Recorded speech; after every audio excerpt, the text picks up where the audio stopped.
A West Hollywood pot shop owned by actor Woody Harrelson and TV host Bill Maher was hit by smash and grab thieves early Saturday morning.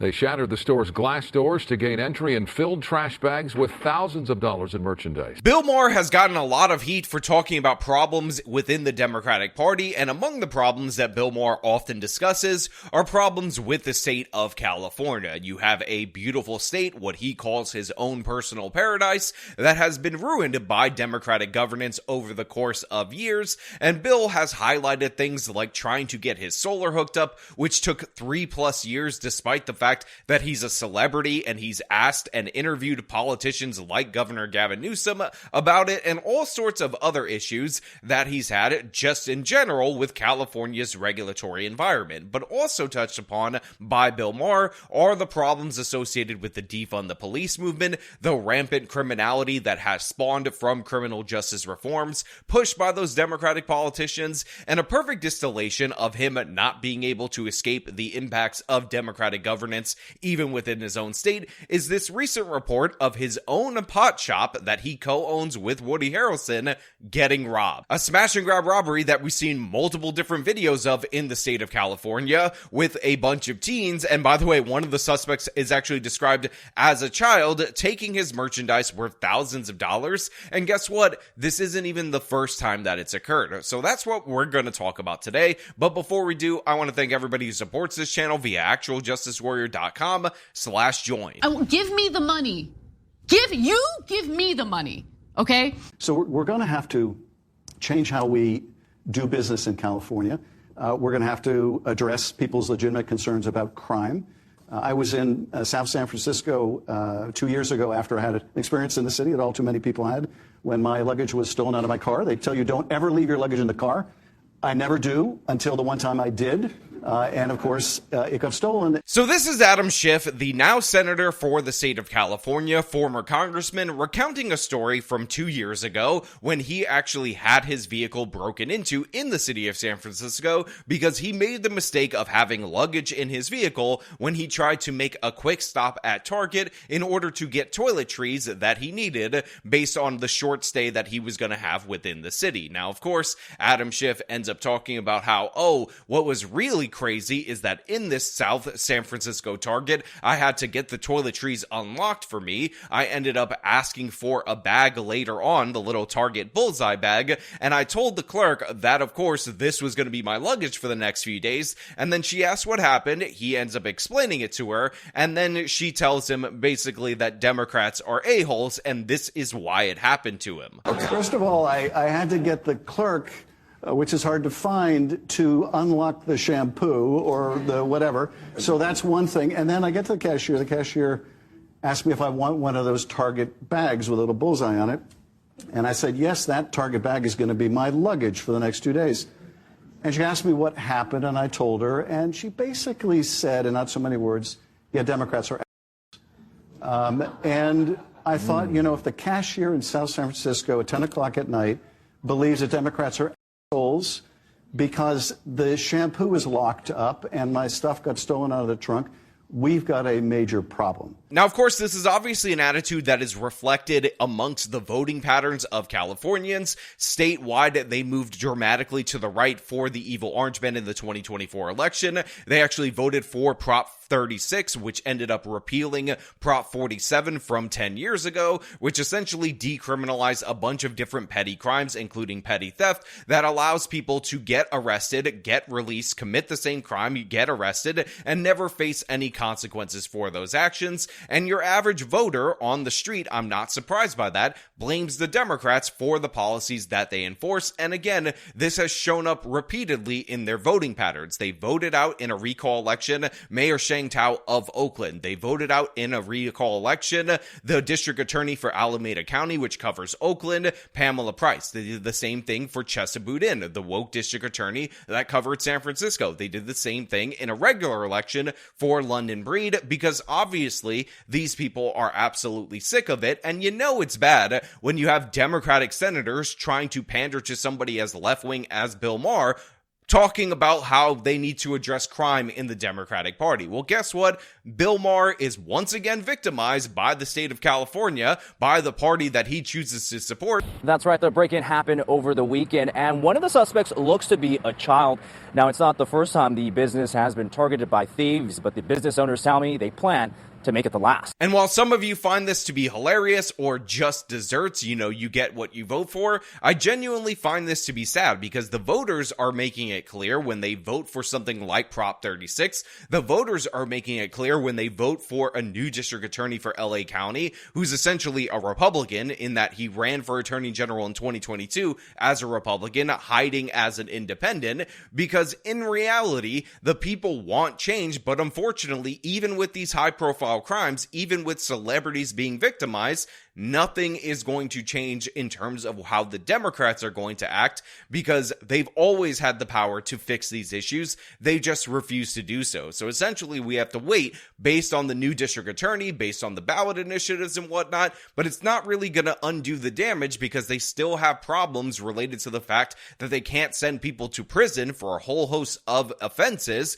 And because of that, they end up going to the county jail. And because the county jail is overcrowded, as we talked about with the snake burglar who committed 76 felony burglaries and was convicted of it, they end up getting released onto the streets. They finally fled after being met by an armed security guard. Another thing that I find interesting about this particular case is that according to the local news, these burglars were eventually scared away by an armed security guard who, of course, ended up spotting them at this 4 a.m. robbery. And even though there was a bunch of them, even though the security guard was in fact armed, he didn't really use that to prevent the robbery. And the reason why is because of a case that we talked about on this channel before, which was in fact the Banco Brown case out of San Francisco, where you had this trans individual attack a security guard, end up charging that security guard. The transes ended up getting shot and killed, and then San Francisco ended up responding by limiting the ability of armed security guards to engage with suspects using their arms. That was the consequence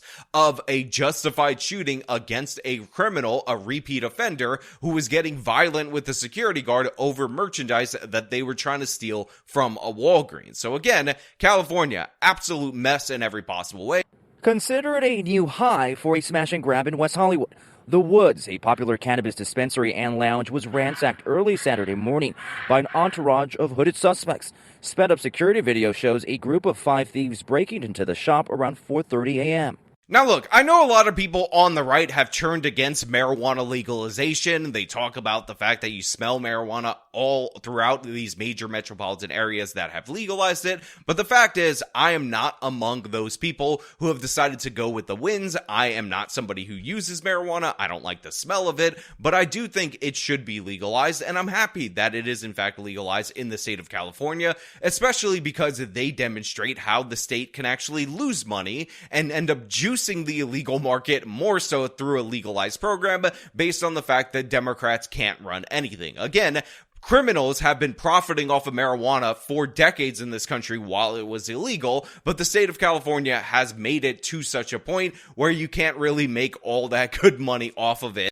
This is a sanctuary where people can come during their rough days and feel like they've had a mini vacation. But that being said, one of the things that I don't like about marijuana culture is people like this, where he's like, this is supposed to be a sanctuary. Look at my Buddha statue behind you. We are a sanctuary with this pot lounge, and it's just a space for everybody to kind of chill out and relax and be cool and get robbed time and time again, because guess what? It's the state of California, and you can't have nice things. Michael Berman is one of the partners who co-owns the shop. Other high-profile partners include Woody Harrelson and Bill Maher. My celebrity partners here are Woody Harrelson, Bill Maher, and John McEnroe.